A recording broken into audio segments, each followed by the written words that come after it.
I wanted to start by asking you how, we'll talk about modern elders, but let's talk about you, Chip, the prodigy. As a young man, Yeah. you started what became a prominent boutique hotel company. How did that happen? How does a 26-year-old start a hotel company or a hotel?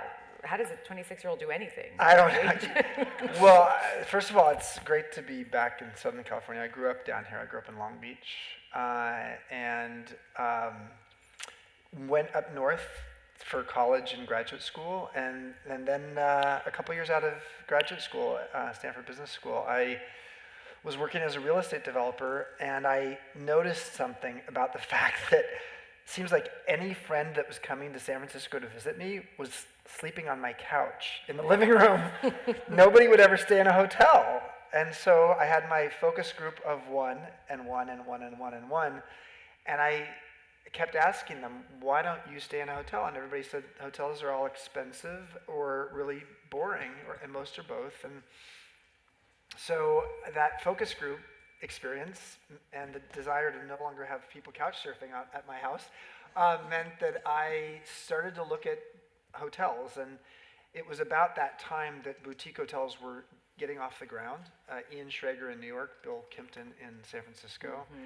And so right on my 26th birthday, I finished a business plan to buy a no-tell motel in the Tenderloin of San Francisco. And if you don't know what a no-tell motel is, it's the kind of place that actually can have higher than 100% occupancy daily, because they rent rooms by the hour. Yes, you know, this place used to be called the Caravan Lodge, and there was clearly a happy former customer there. Sorry we cut you off. So it was called the Caravan Lodge, and our biggest corporate account was Vinny and his girls. So it was basically a prostitution hotel, and that's how I got started. What I knew at that time was that I didn't know a lot, and which is actually what a lot of 26-year-olds don't know that. They think they know a lot. I knew I didn't know anything about the hotel business, but I knew something about taking care of people, and ever since I was at Long Beach Poly High School, I was great at throwing parties and throwing events and taking care of my friends. And I started at age 12 a little restaurant in my parents' dining room. It lasted 3 days.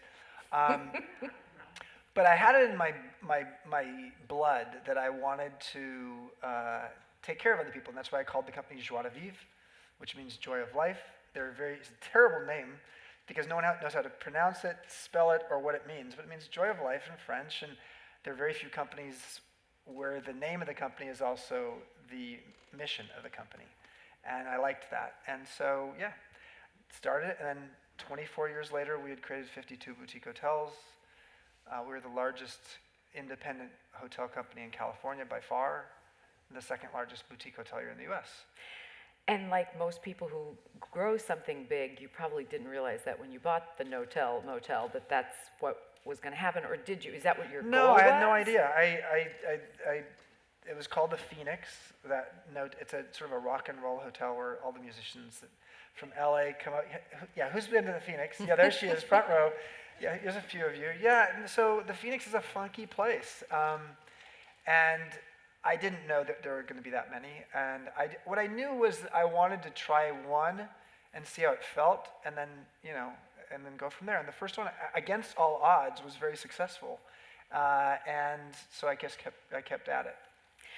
The time I ran into you previously, you were literally in Long Beach en route to TED, capital Ted, not Ted, who's not just Ted, out here. Your man, Not the Ted, guy the guy. Who's just here. And Ted, the man, he has on his website where it has the web address. And you weren't giving the TED talk that year, but you and I both had a connection to Bhutan, the kingdom of Bhutan, and you had just gone to Bhutan. Can you talk a little bit about that? Because how you infuse your values in all you do, I think, is interesting, and that's an interesting aside. The TED talk I gave in 2010 had Bhutan built into it. The talk did.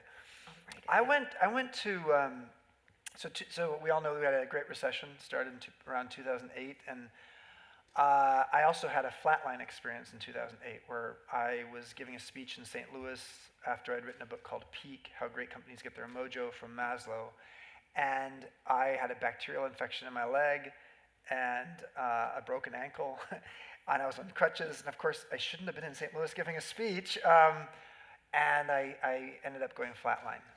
So 2008 was a pivotal year. It was Great Recession, long-term relationship ending, Flatline on stage, foster son going to prison wrongfully. He was let out after 7 months, but he was a totally different person.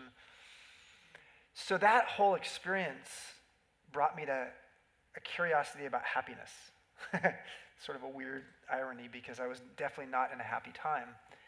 And the thing that I was intrigued by was Bhutan. Bhutan, in 1972, the young 17-year-old prince of Bhutan, actually at that point he was the king, 17-year-old king, was asked in India, what's your gross national product? And he said, I don't care about our gross national product, I care about our gross national happiness. This was 1972, a 17-year-old king. And so Bhutan was the first country in the world to start to look at the metric of how happy are our citizens.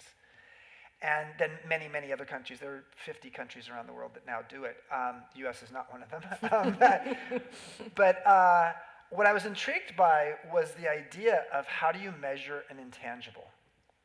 And I wanted to apply that to my company. My company was called Joie de Vivre. We were in a deep recession. I could feel the angst and unhappiness of the era we were in that Great Recession. And so I went to Bhutan for a week to study the Gross National Happiness Index with the Gross National Happiness Index Society and the group that actually organizes it. And it was a fascinating experience about just understanding that sort of happiness is so much more about wanting what you have than having what you want. And wanting what you have is, in essence, gratitude. And having what you want is the act of going out and pursuing what you want, which is gratification.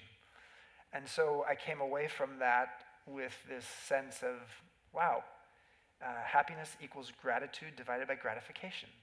And just before that, when I had my Flatline experience, I had been reading Viktor Frankl's book, Man's Search for Meaning, about his experience in a concentration camp, and I'd come up with an equation in the hospital the night of my Flatline experience, which was despair equals suffering minus meaning, which is what I took from that Frankl's famous book on meaning. And so that actually led me to my next book, which was called Emotional Equations, which came out in 2012. And so, yeah, I'm a weird guy, meaning this is my fifth book, and I'm weird because there are not a lot of CEO, entrepreneur, operators who like to write books for a living. They usually hire a ghostwriter or a co-author with somebody, but I love getting up at 4:30 in the morning, and my writer wakes up before my editor, and I just write.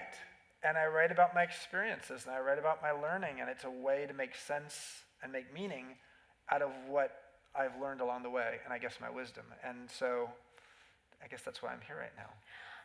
And after that terrible time and Yeah. that experience in Bhutan, you had a series of friends who had committed suicide Yeah. too. Well, that was the other, yeah.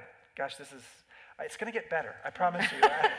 It's all a build-up. It's going to get better. But no, yeah. So April 30th, 2008, one of my closest friends, he was my insurance broker. He was the person I went to for advice a lot. He was somebody who married at that point 16 people, 16 different couples. His name was Chip. His name was Chip Hankins. He hung himself in the family tree in the front of their home, and his wife and two young sons found him. And so to actually have a close friend, and over the course of about 4 years, I had 5 friends all commit suicide. And but especially Chip was the first of the 5, and he was the one. We have the same name, and I had been going through a dark time, and to have your friend named Chip commit suicide at a time when you're sort of a little bit depressed yourself and to go to the memorial service for him and just have people just tell their chip stories. And that was a tough time. But what it forced me to do was to really make sense of my emotions. Men are not very good at this. We aren't, no one, in junior high school, you don't go to your emotions 101 class. There's not a lot of education around understanding your emotions other than our parents and our families, and aren't they great teachers? Are they out there right now? I hope not. No, I love my parents, but they were not great teachers when it came to emotions. So I guess for me, making sense of my emotions in a really dark time was how I ended up writing that book. And Emotional Equations became a New York Times bestseller, and partly because there was such a thirst. 2/3 of the people who bought it supposedly were men, which is, men don't buy emotions books. But yeah, it's a hard read though. Basically it's like every chapter is a different emotion around a different equation around a different emotion. You do not read that book from front cover to back cover in one sitting. Right, you have to chew and work. Yeah. So all of these things, I think everyone here, I can't really see, I don't want to age type, but I think all of us get to a point where we recognize that we can't go on with what we've been doing, or something in midlife. I don't know how I would describe that midlife malaise. Yours was Crisis. Crisis. I don't know if mine was a crisis, but mine was definitely dark. I think the thing that's interesting to me about this period of people's lives is that the idea of midlife didn't really exist in the year 1900. The average age in the U.S. in 1900 was, I'm sorry, not the average age, the average longevity was 47. By the year 2000, it was 77. So we added 30 years of longevity in the U.S. in one century. By the year 1965, we had coined a term, midlife crisis. Actually, a psychologist had coined that. But it's 53 years later from 1965, and I don't think we've done a whole lot to solve the midlife crisis, other than to, in my opinion, prolong it, make it a marathon, because I think people feel the midlife feeling earlier, especially around feeling irrelevant, especially up where I live much of the time in Silicon Valley. You really start feeling irrelevant in your mid-30s. And then people are going to work, I hate to tell you this, but a lot of people are going to work till their mid-70s or later, some by choice, but a lot of by necessity. And so I think midlife, which used to be 45 to 65 supposedly, is now 35 to 75. So what was a crisis is a marathon. So what is it about that period of time in people's life that's so difficult? Do you want me to talk about that? Well, I want to talk about it, but I want to talk about it through the lens of you, because Okay. you're describing this deeply Yep. personal period that inspired you to make a major change in your life that you say you never thought you would sell Joie de Vivre. You thought that was where you're going to be and go on forever. I thought I'd do it till I was 80 or 90 years old, and that Flatline experience just said, listen, what is it that I want to do? When you are at death's doorstep, and I was flatlined 9 times in 90 minutes, when you're at death's doorstep, Laura Carstensen at the Stanford Center for Longevity has proven this in all kinds of studies, as well as others have. When you're closer to dying, your sense of being in the moment and having the presence to be in the moment and not be all worked up about what's going to happen 10 years from now is greater. And it's proven that people are happier when they have a shorter time frame. So for me, it was very much the question was like, if I were to die tomorrow, would I be happy with what I'm doing today? And I realized at that point, gosh, I've done this for 22 years at that point. And it took 2 more years for me to get to a place where I could, in the deep depths of that recession, sell a hotel management company and brand. But I sold it to John Pritzker, whose father started Hyatt. So that gave me my get out of jail free card. But I think the thing that was really interesting for me was the sense of, we as a society, we've been really not very good at seeing the level of transitions that go on in people's midlife.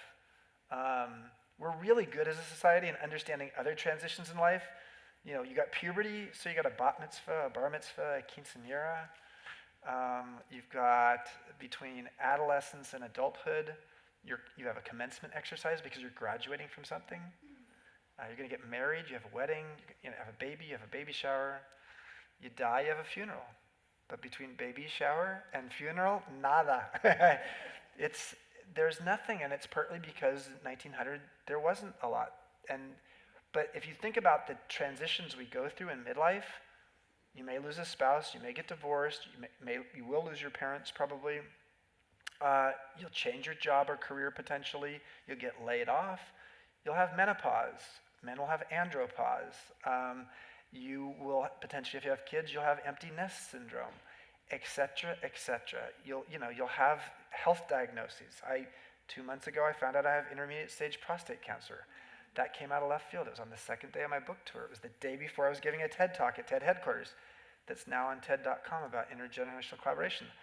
I look like a deer in the headlights. Watch my TED Talk and look at my eyes the first 2 minutes of the video. I look like a deer in the headlights because I just found out I have cancer less than 24 hours earlier.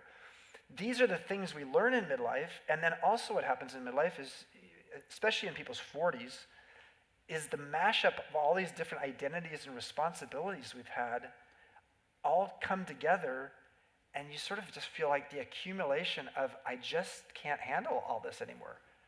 And you don't have a lot of space in your life, and all of that leads to this. So it's like all of that leads to people in midlife feeling confused and bewildered.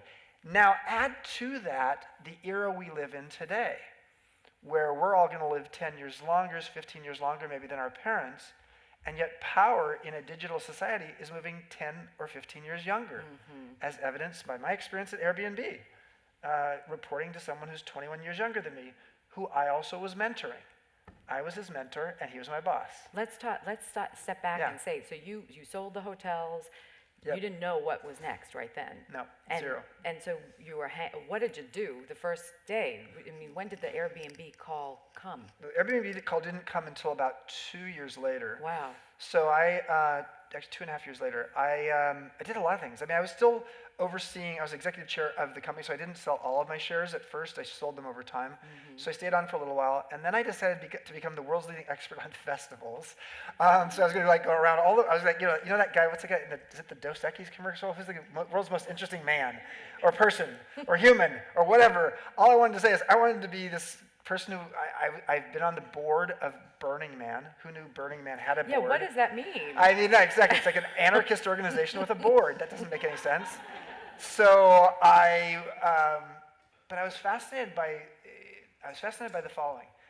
The more digital we get, the more ritual we need. And what I was just noticing was like, darn, all kinds of festivals, not just these music festivals and transformational festivals are happening, but film festivals are getting bigger, arts and cultural festivals are getting bigger, religious pilgrimages are getting bigger. I went to Maha Kumbh Mela, which is 100 million people at the Ganges River in India.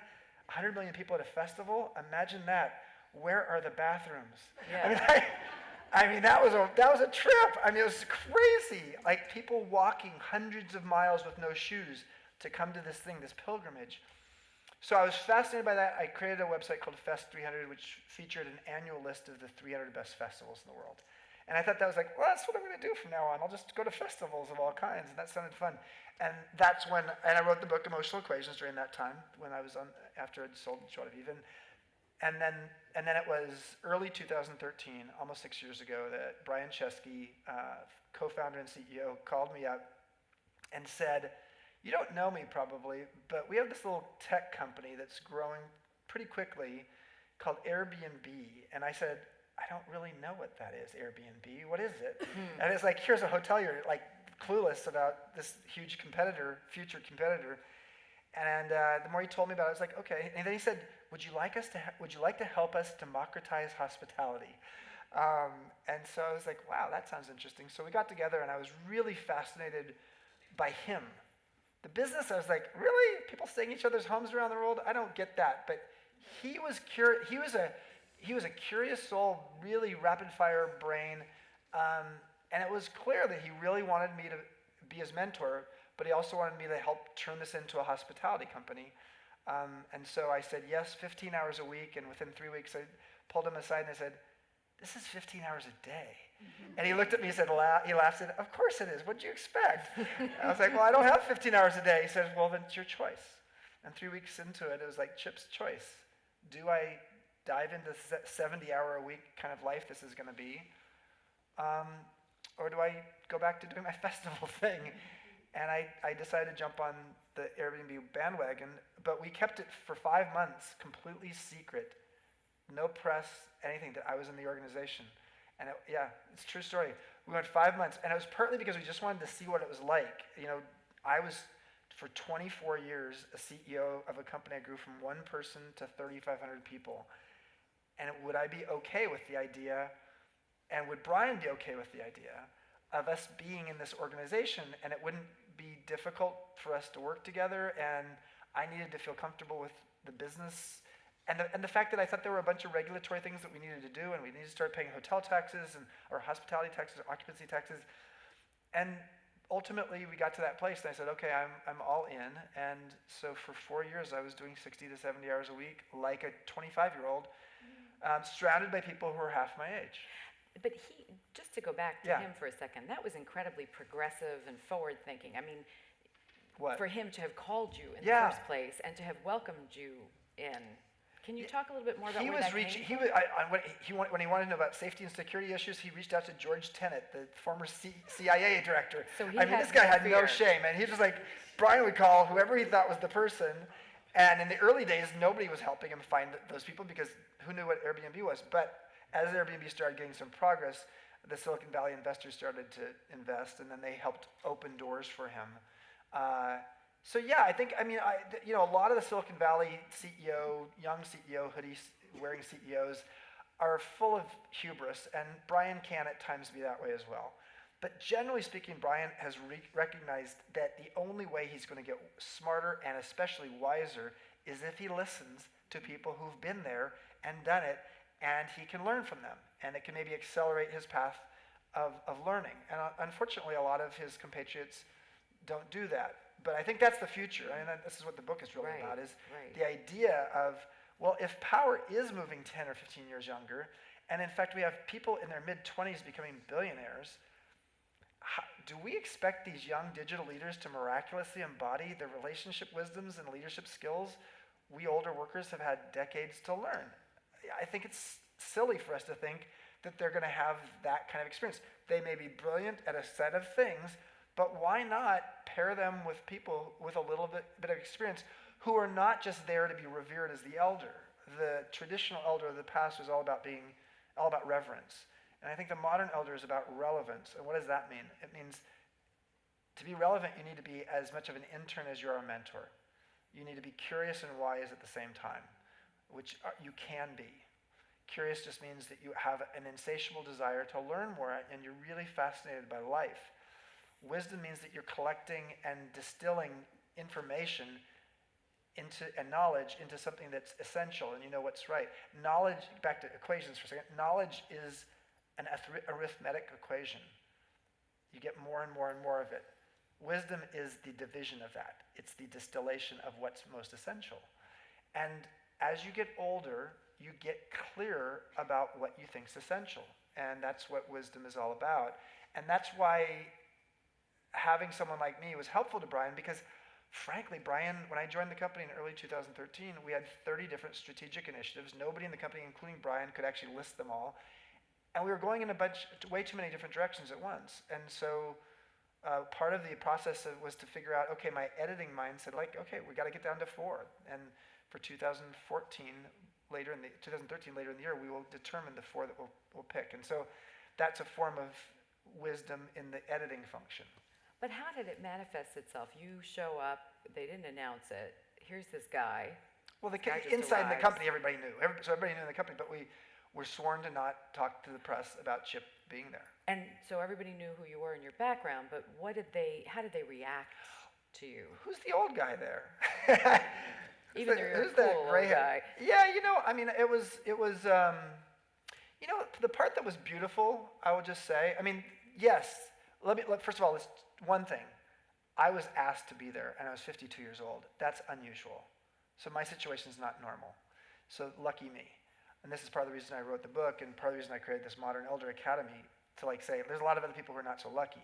And so that was good. So people knew that that Brian wanted me to be there, and also knew that I had Brian's ear because I was mentoring him. People knew that, so that helped.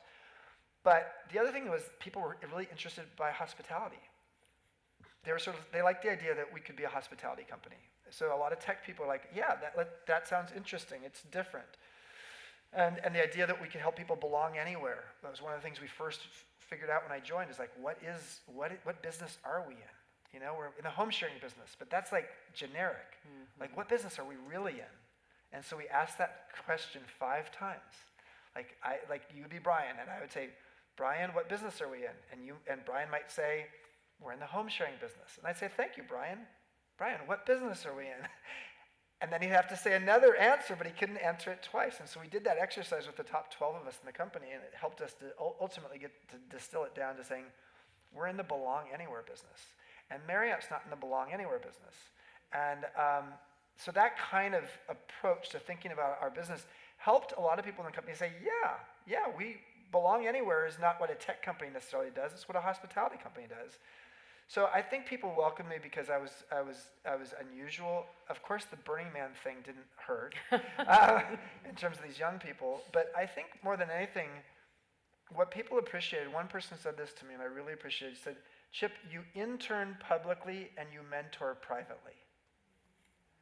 So what does that mean? It means like I was open to being the dumbest person in the room because I was 52 years old when I started and I never worked in a tech company before. And so the fact that I was open to asking very curious questions that occasionally pointed out blind spots in the company. You know, a lot of times when people are young and they want to they want to be the smartest person in the room, it's not about asking questions. It's about everybody who's going to be the smartest with the answers. And so now here's this older guy coming in and asking really thoughtful, curious questions in a sort of Socratic kind of way. And people liked that. They also liked the fact that I wasn't preaching at them like their parents or a priest. And so when I really needed to give some advice to someone, I would pull someone aside, like a 25-year-old guy running a meeting, and it wasn't going well, and he didn't even work for me, but he had said to me, hey, could you give me advice along the way? So I'd, after the meeting, say, hey, can we have a private conversation? I'd love to give you some advice about how that meeting could have gone differently.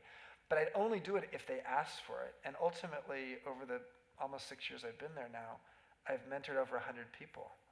But it's not part of my scope of work or my job. It's part of the reason I was working those long hours, because there are a lot of people, 75% of millennials would like to have a mentor, and yet less than 10% of them have one. Right, it's clear you met a need just by being there, and obviously your persona and how you interacted with people was compelling enough that everybody flocked. I mean, you describe it in the book, they all start flocking to you. But I learned as much from them as they did from me. And I actually think that's part of the way it worked, is that they realized that I was really curious, not just about what they knew, but also about them personally. So when someone called me a confidant, and I said, gosh, you haven't told me anything that makes me feel like a confidant. Like, you're supposed to, so tell me some secrets. She said, she's French, her name's Lisa, and she said, in France, a confidant is not someone the vessel for all of your secrets. A confidant is someone who gives you confidence. And you're my permissionary. You're the person who gives me permission to go for it, but you also give me guidance for how to go for it and be successful doing it. And so that was what a lot of people needed there. Mm-hmm. And yeah. Everywhere. And I think that, honestly, the reason I think that this is a relevant topic for the 21st century is we have 5 generations in the workplace for the first time. And if we can't figure out a way, it's almost like each generation has their own, dialect and secret handshakes or whatever. And it's almost like we're these separate isolationist countries all in the same continent, and we share a border, but we don't necessarily trust each other. Sounds very familiar these days, right? So I think what we need is like this intergenerational trade agreement that helps me bring to the table maybe a little bit of EQ, some emotional intelligence in the form of leadership, et cetera, et cetera. And what Brian brought to the table to me was DQ, digital intelligence. I didn't know a damn thing about tech at all. And 6 years later, I know a moderate amount, but it's because I was willing to learn and be dumb and be curious, and that there were people there who wanted to help me learn it. Reading the book and hearing you speak, it all sounds so obvious and natural. But why is it? I was turned down for a job as a writer for a Medicare website where people can go and log on and figure out which Medicare plan to choose, and they told me I wasn't a cultural fit. Oh, that's the worst. And then I went to a conference and I saw all the people working their table, and they were all 25 for a Medicare company. So why is it that?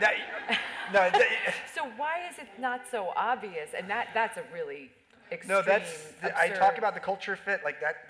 In one of the chapters, is like it's a form of ageism. Right. Often Discrimination. Discrimination. It's not just age. It's usually about you don't fit us. You're not one of us. And you talk about D&I, diversity and inclusion, Yeah. doesn't include age. Yeah, only 8% of companies in the world that have a diversity and inclusion program have actually included age as a demographic, like race or gender or sexual orientation. Only 8% think that age is a relevant diversity element. So I think there's a few thoughts here. Number one is I want to just sort of be blunt, that I think there are a lot of people in midlife who give up. And this is what I want to try to help.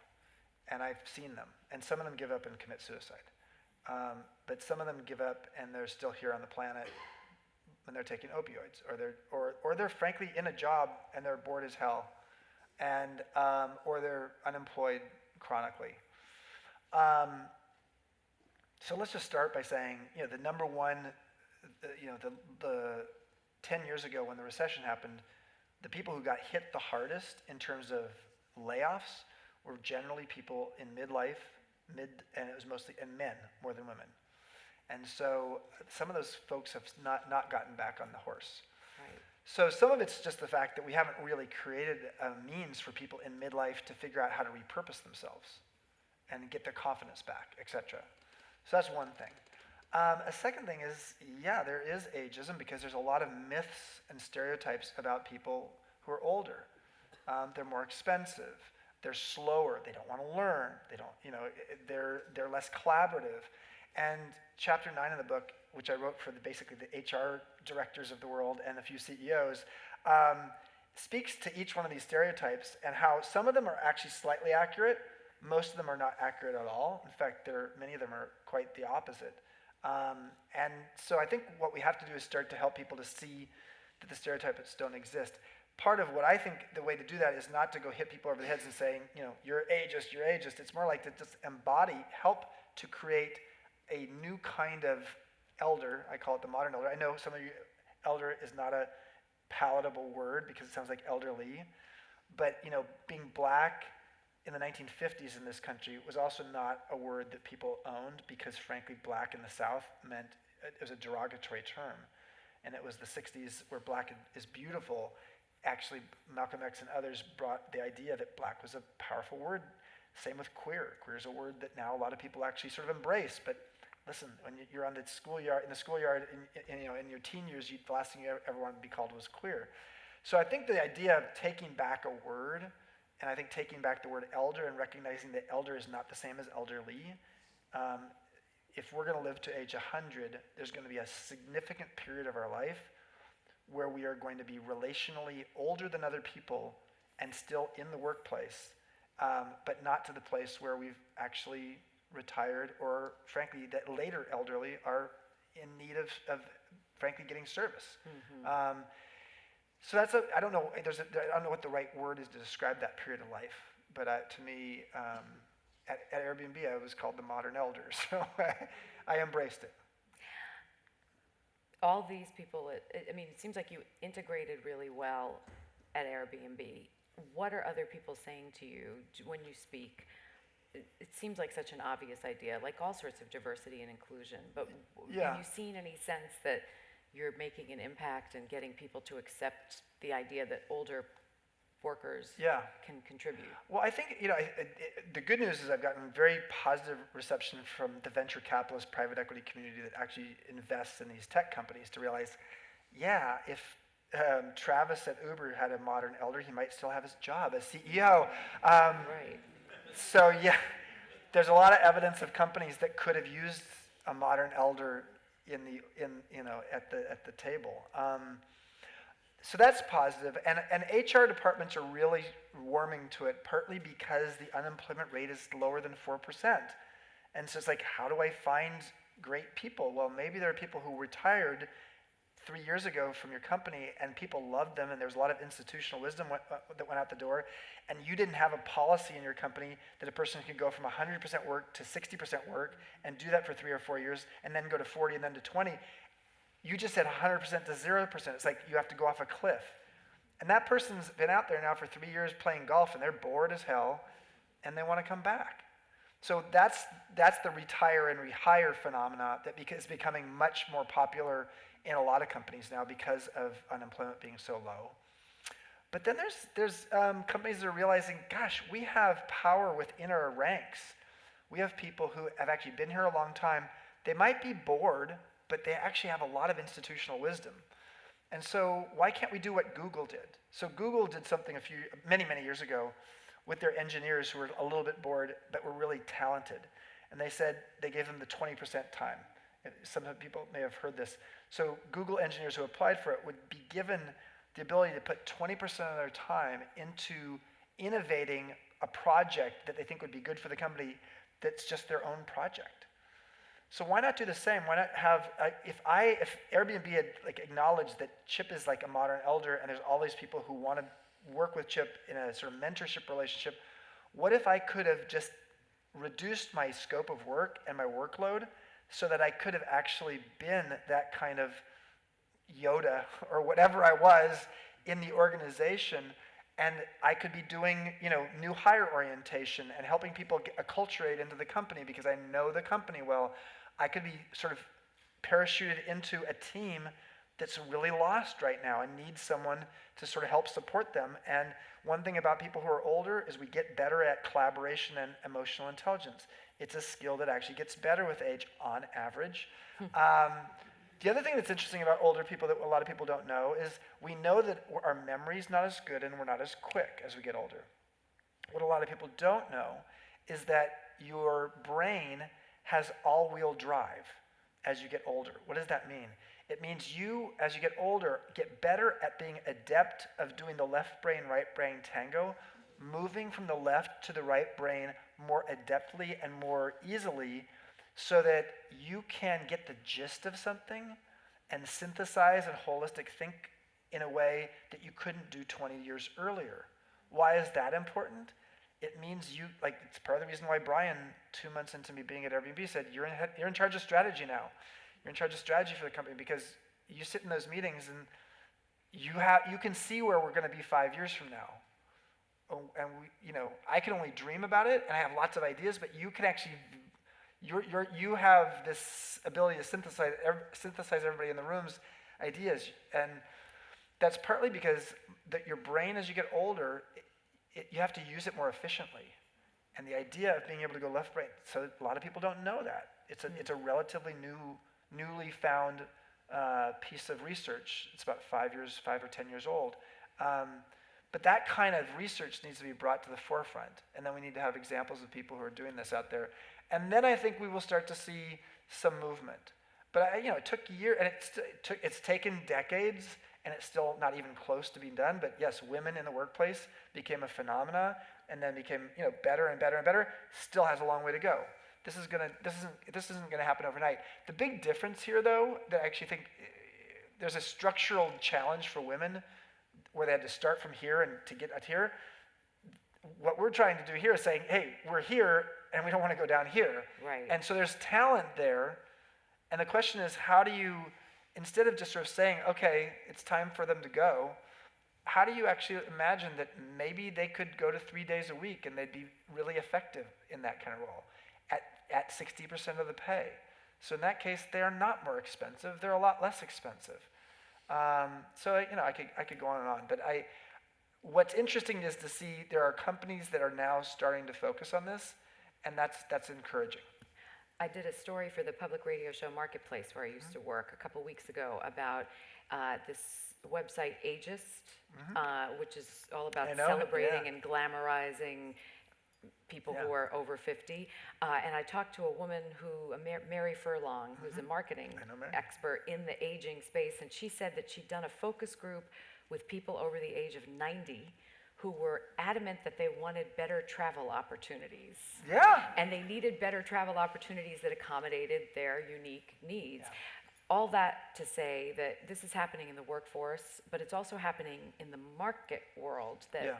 as we're aging, we need more stuff. It's not always walkers or eyeglasses that we need. Right. We want cars and Yep. things. So do you think that that will help shift the zeitgeist so that it's more accommodating? Because Yes. it hasn't been until now. Well, let's look at Airbnb. I mean, so there was a point about a year into Airbnb where there was a conversation going on with the product team, and I didn't know what product meant. Product is sort of the software team, the engineers, the designers. There was a conversation going on where we were going to actually potentially, and this is not going to happen, so don't like go out and spread rumors. But what was going to happen back then is like we were going to take the Airbnb application and turn it just all into mobile. So you couldn't use a laptop as a host or a guest. Everything would be done on mobile. And we just put all of the innovations into mobile. And I was like, oh God, no way. I'm still, we used to say that if people were all thumbs, that was a bad thing. Today, if you're all thumbs, it means you're a millennial. Because right. I can do one thumb at a time. I'm like, I'm so slow on mobile, and the font's so small, but I'm not the only one, right? Who else in the room? Okay. So, and here's the other part.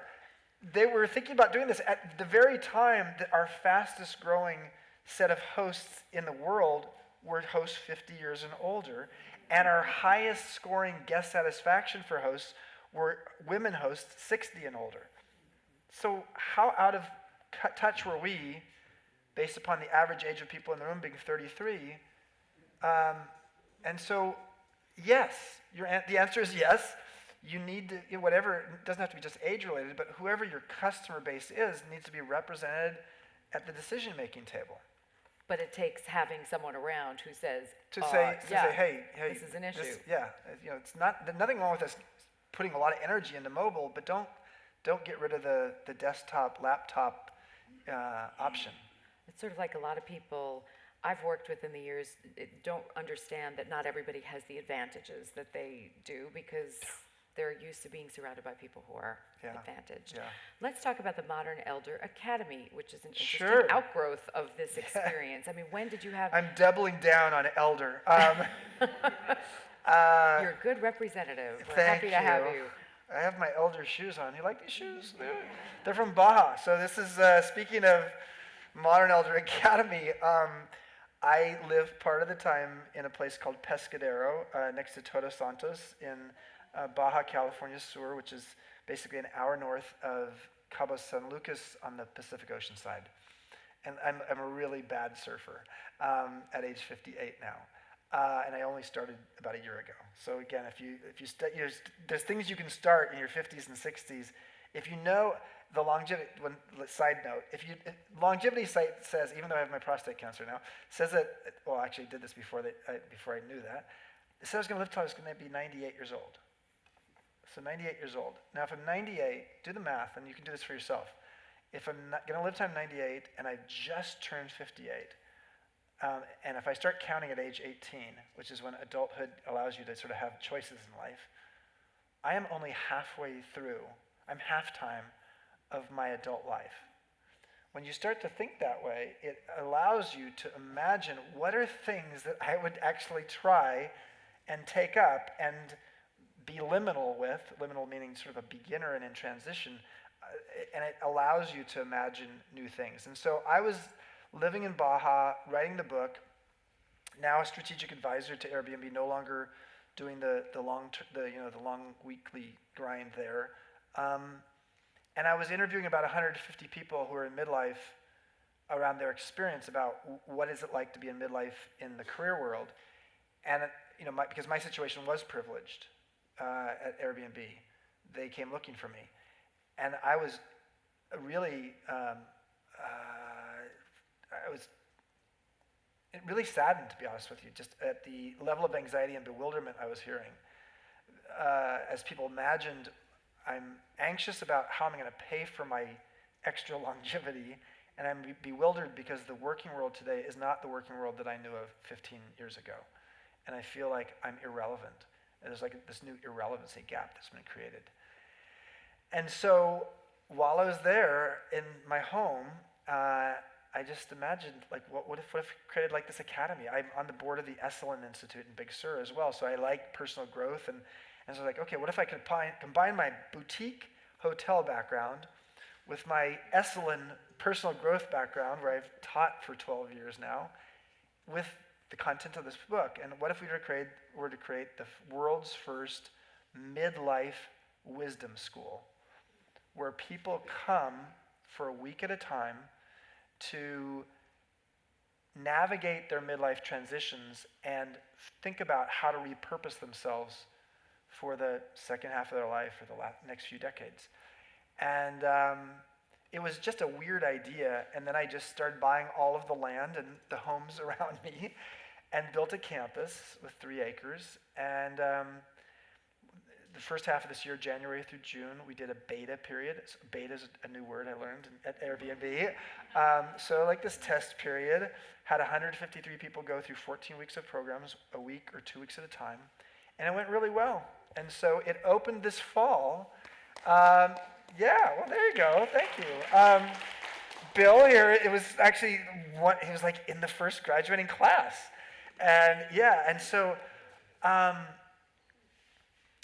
What happens? What goes? What is happens? It like a Burning Man kind of Yeah, experience? no, you don't have to take your clothes off. No drugs, nothing like that. No, it's you arrive on a Sunday, and you leave on a Sunday, and in that 1 week period,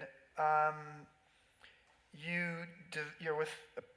Right now, it's just 12 to 14 people, but it'll ultimately be about 16 to 18 people, and you're in that cohort. You build this sense of vulnerability and collegiality such that you end up teaching each other. And you go through the 4 key lessons in the book, which are to evolve, to learn, to collaborate, and to counsel. And I'll only speak to the first one because we don't have a ton of time to talk about it up here. But the number one thing that people struggle with in midlife is the process of evolving out of mindsets, identities, and ways of thinking that no longer serve you. And anybody who wants to study this more, study Carl Jung, and the first half of the life and the second half of life are totally different things. And I think, in my language, the first half of your life is about accumulating, and the second half of your life is about editing. And so we give people the opportunity to literally take off the name tags that are no longer serving them, name tags being mindsets, identities, etc. And get liminal.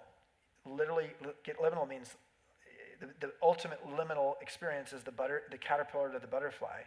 It's not in that gooey state, in the chrysalis, in the cocoon, it doesn't look very good if you open it up midway. And that's what midlife is. And so we help people to really see that process.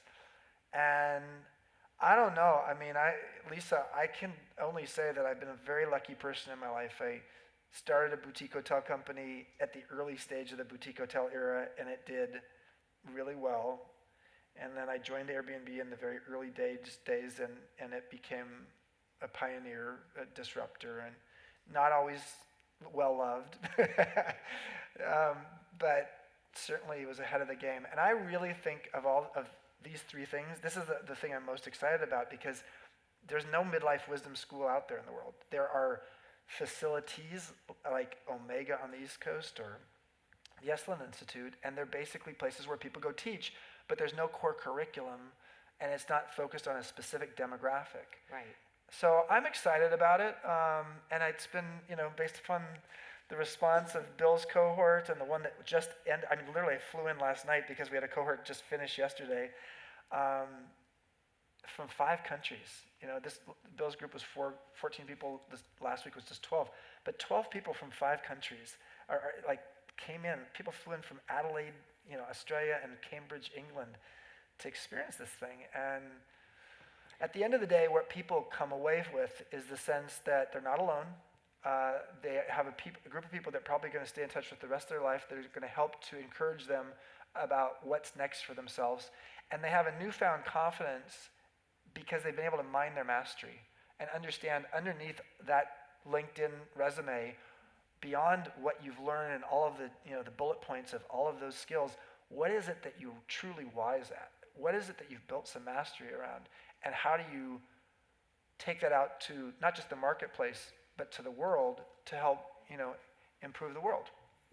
So You're launching the new Grey Panthers, I but think, we don't yeah, call I them guess the Grey so. Panthers. I don't know. Silver- I was Silver one. I'm Panthers like and Maggie Mystic- Kuhn. Right. She was a crazy lady, and yeah, I guess You're so. not crazy man. You're Well, great. Whatever. I'm very committed to it. Yeah. It's exciting, and it's a great book, and I think we're ready for audience questions. Yeah. It's not just a great book, it's a really Cheers. great sentiment that you're, oh, here, sorry. Yeah. Cheers. Cheers. To your health. Okay, Yeah. time for audience questions. And thank you for being here on a Monday night of Thanksgiving week. I mean, Yes, this is not right. exactly not the best timing for the event, but it was my fault totally because I had this damn Modern Elder Academy thing. I couldn't come earlier. So just a quick reminder, around here, questions, I like to say, typically start with a W or an H, sometimes a D. They are generally short. We do not believe in two-part questions, and tonight only Lisa Napoli gets to ask follow-up questions. Now with Such those responsibility. rules in place, who would like to go first? Hi, I've really enjoyed listening to What's you your speak. Oh, sorry, my name's Kim Garner. I'm actually a friend of Gina Powell, who I know you're friends with as well, so I love her whole concept of perennials. First off, I know it's not a two-part, but how are you cancer-wise? Because you just threw that out there. I'm just... I don't know. I mean, it's 2 months into it.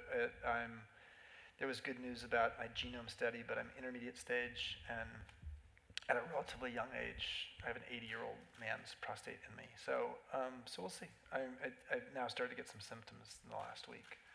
So I may have to have my prostate taken out. So we'll see. Sending you lots of light. Thank you. I'm a graduate of University of Santa Monica, so I was just, in spiritual psychology and psychology. very much all of this work, although Yeah. not just on the aging side, but all about purpose and inner joy and finding that. So I love what you're creating. I'm wondering what your thoughts are compared to, I would say the most similar curriculum in a 10-month program to what you're doing, what we're doing at USM. Yeah, I have had a number of friends go to the master's program in spiritual psychology, and I have they've all been very enthusiastic about it. I'd say this is very different than this. I mean, I love spiritual psychology. That's sort of how I look at the world.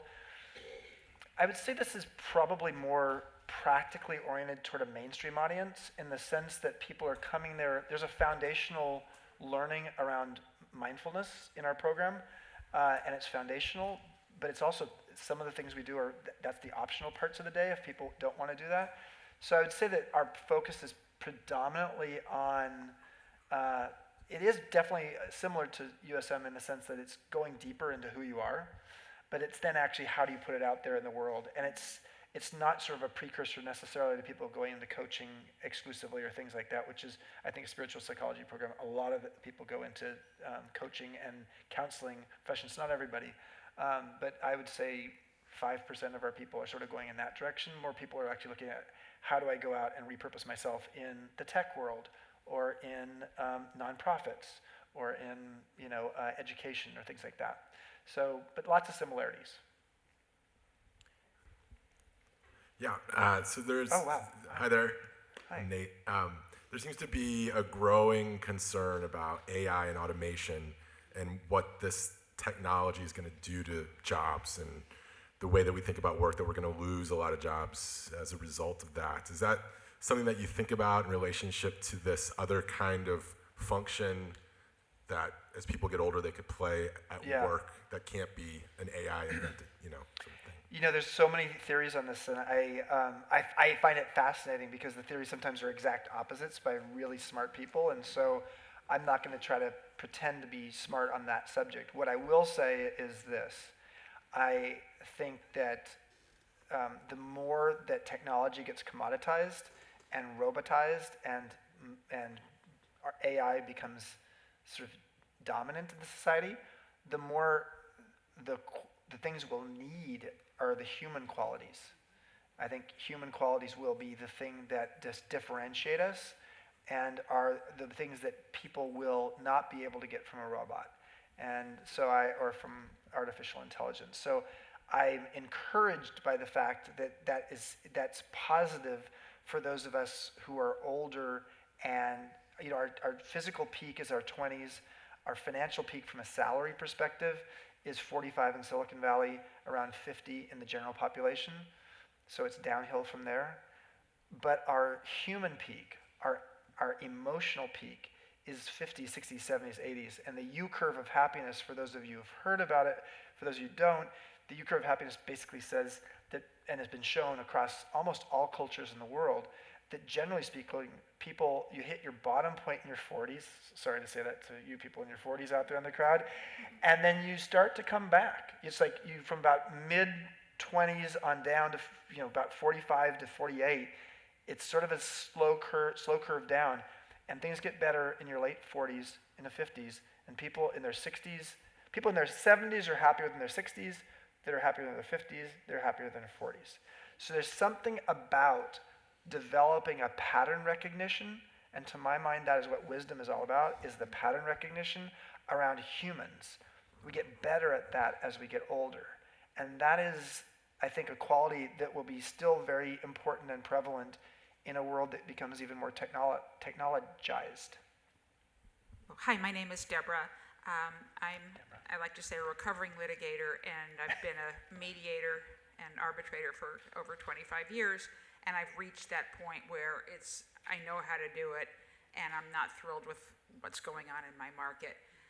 And I've always, for 10 years, been looking for what I've been calling the next thing, and it's so fascinating. I'm excited by what you're doing, and I feel like I want to collaborate with you. What I want to do is establish something like a monster.com for this marketplace of elders, modern elders, who want to make themselves available, who have just what you're talking about, but really don't know who's looking for it. So it's a place to meet up. Well, feel free to, my email address is chip@chipconley.com, comes directly to me. You're welcome to email me.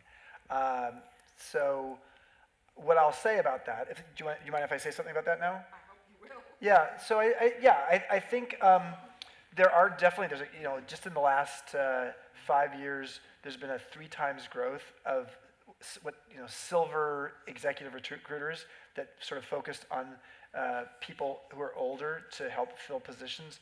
So I think there's a lot of opportunity there. I think the idea of people who actually have almost been certified to have a certain kind of, it's not necessarily a modern elder thing, but I think there's an opportunity for people to sort of have some wisdom certification. The way I like to look at it is Peter Drucker in 1959, the famous management theorist and professor and author, who wrote, by the way, 2/3 of his 40 books after age 65. Peter Drucker in 1959 coined the term knowledge worker. The premise was computers were coming along, and there's going to be these white-collar workers who are knowledge workers. Nobody ever had a business card that said knowledge worker, but everybody knew what a knowledge worker was. Today, I don't have my iPhone on me, but the knowledge is in that damn iPhone. What we need is wisdom workers. We need to retire the term knowledge workers and give wisdom workers the kind of prominence that knowledge workers had, 59 years ago when he first came up with that term. Because the future is going to be about wisdom. It is not about knowledge plus. It is about distilling wisdom from all that knowledge. And I think that the world will be better served by that. So I think, a wisdom worker, modern elder, whatever we call it, site for people who have proven themselves in that way, I think is something for the future. what's the statistic? It's 40% of our population is over the age of 50 now. So it's almost like Yeah. hearing you speak and knowing that it can't help but be the case that there's going to be a need There for are more a way people to over the place. age 65 than under the age 18, I believe. 10,000 every day Yeah. become 65. Yeah, Yeah. yeah. We have time for 2 more questions. Hi, my name's Chris. Thanks very much. I don't know if it's a question or just kind of your impromptu advice. I've been doing what I've been doing for over 30 years, and I know I'm good at it, but I don't like it anymore. Yeah. And so I would like to be able to distill what's both Yeah. good and not so good about my industry. In other words, what to watch out for Yeah. while you're kind of coming up, and not sure exactly how to tackle that, so to speak. You know, I was just talking with someone about this. So the first of all, I think you should meet Bill right here, who was at the Modern Elder Academy, so you guys can talk. By the way, Modern Elder Academy, half the people are on scholarship, and so it's a social enterprise. It's not, it's, you know, the idea of a social worker and an investment banker going for a walk down the beach and learning from each other. That's why we're creating it. But you know, what's interesting is there are a lot of young people who want to disrupt industries with their new technologies, and Airbnb is an example of that. My friend Bridget Duffy is a doctor, and she's now working as a doctor and a healthcare person. She was the chief experience officer at the Cleveland Clinic. She's working with a bunch of startup young people in healthcare. The good news about those of us who've had a specialty in a particular industry that may be ripe for disruption is those young people actually need us to understand the know-who and the know-how of how the industry works. And the thing we have to do, though, to be prepared to be an effective modern elder for them is to not just dispense the wisdom of the past, but you have to be able to be the learner as well, to sort of understand, here's the way the world's going, and based upon that, how does that influence the opportunities within your industry? It's the future is about mutual mentorship. You know, the wisdom that goes in both directions. And so you have something to offer, but what we need to do is make sure that we're open enough to learning so that we're not just preaching about this is the way this industry works. Because when someone just says this is the way it's worked and it's always worked that way, It's like, in the vacuum. yeah. How often do you hear people say what this gentleman's saying? I I'm hear- done with what I've been doing, but I don't know what to do I hear next." that a lot, as well as I hear I can't get a job. I mean, they won't, you know, LinkedIn, like, I don't want to put my alma mater, you know, year I graduated because and so I had a conversation with an executive recruiter a few weeks ago, as well as a woman who actually works as a social worker to people who are in midlife, and they said this almost exactly the same thing. I'm going to synthesize using my synthetic brain, synthesizing brain, what the two of them said. They basically said the following: if you're midlife or older, the most important thing you can do if you're looking for a job is to be curious and to have a passionate enthusiasm for what you're interested in. And if you are curious and you have a passionate enthusiasm for it, your wrinkles will disappear, because what people will notice is your energy. And when I say energy, I'm not speaking spiritually. I'm saying they'll notice your energy. They'll notice that you're engaged. That passionate engagement and enthusiasm and the curiosity makes you somewhat timeless. And so I would just say, you know, if someone's trying to look for a job, keep that in mind. You have to figure out a way to get the foot in the door, and that's why Karen's book will be helpful. Karen Wickery's book, which comes out in the next couple weeks, or the next week, I guess. Social networking for shy people, Yeah, for introverts. Yeah, exactly. All right, one last question, or? Oh, Bill. Yeah, as you said, Chip, I'm 8 days back from. Are you okay? Yeah, I'm fine. Okay. I've never been better. And first of all, it was the most transformative experience of my life. And that's literally. I'm not figuratively over it, but I truly mean that. And I am one of those that were on scholarship I wouldn't have been able to go. Clearly wouldn't have been able to go. But that it was affordable for everybody, just sort of like, there's help for everybody. But here's my question to you is, I know what I've learned, and it's a long list. I'm 59, my life's never going to be the same. But what have you learned? What is your biggest lessons, since you've gone to the academy and since you've been there, what has been your biggest surprise? I think my biggest surprise is that the thirst for community and the thirst for connection is so acute.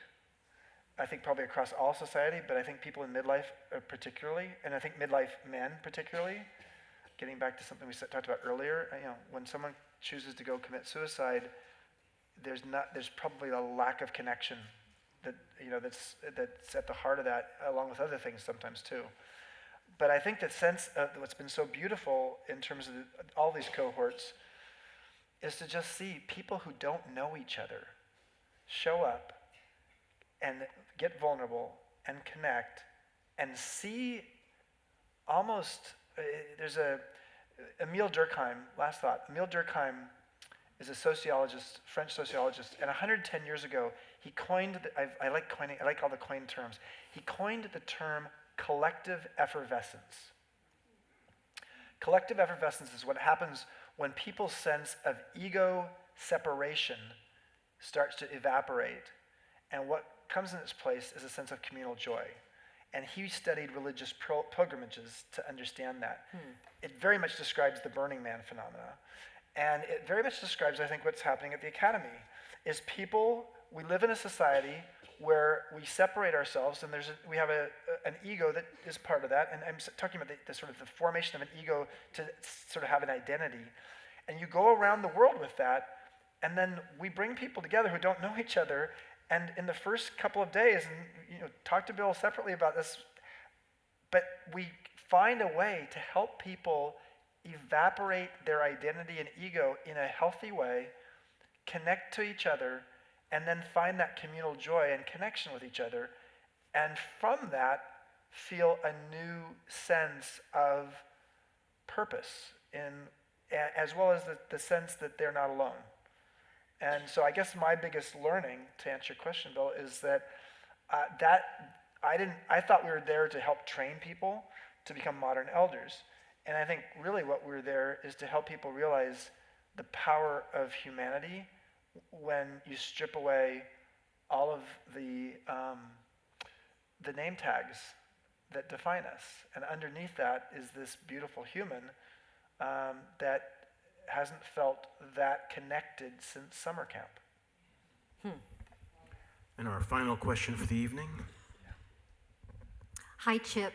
My name is Elamira. Chip, thank you for being a mentor for me. I used to work with you and for you at the Hotel Rex for Joie de Vivre.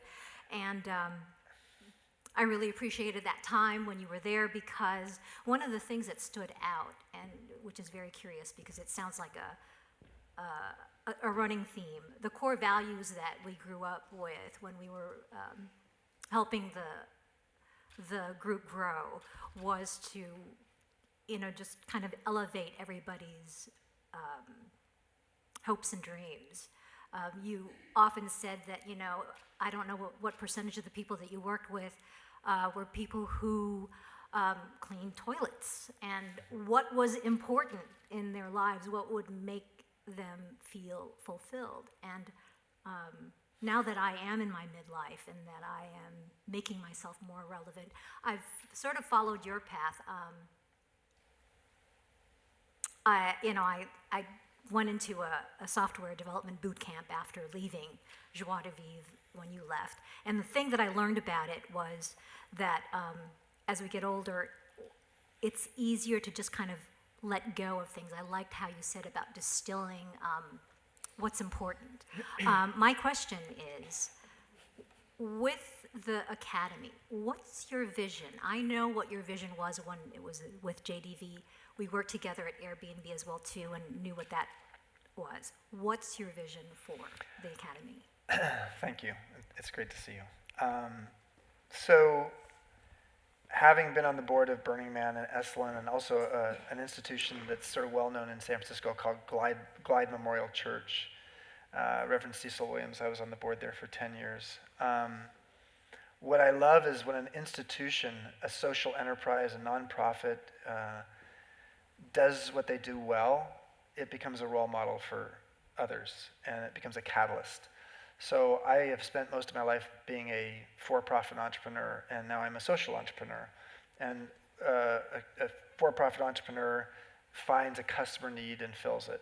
A social entrepreneur finds a societal need and fills it.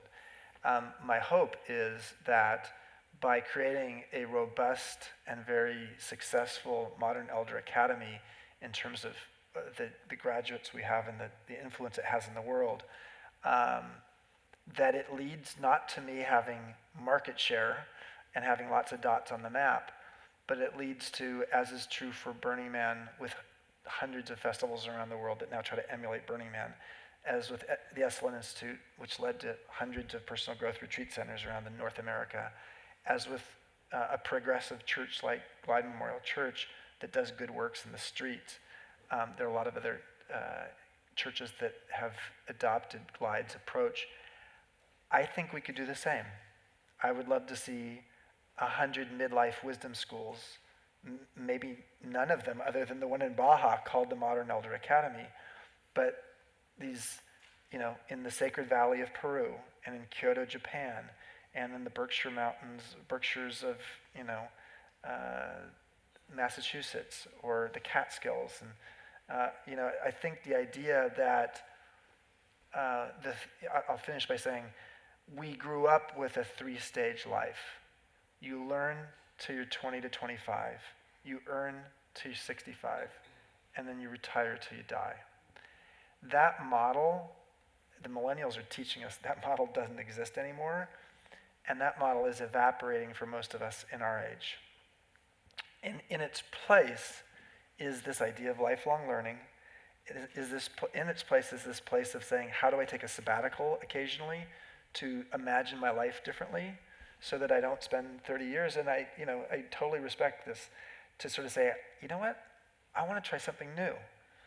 But if you've grown up with the idea that it's just a linear course, and whether it's a corporate ladder or it's just the lack of any kinds of ways for people to imagine other alternatives in midlife, you end up getting to a place where you fueled your tank when you're 20 to 25 years old, and later in life, if you just fueled up once, you're basically driving on fumes.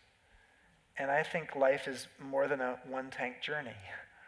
And we need to have pit stops and refueling stations along the way that allow you to refuel yourself, and from that, be able to drive a longer distance, because we're going to live longer.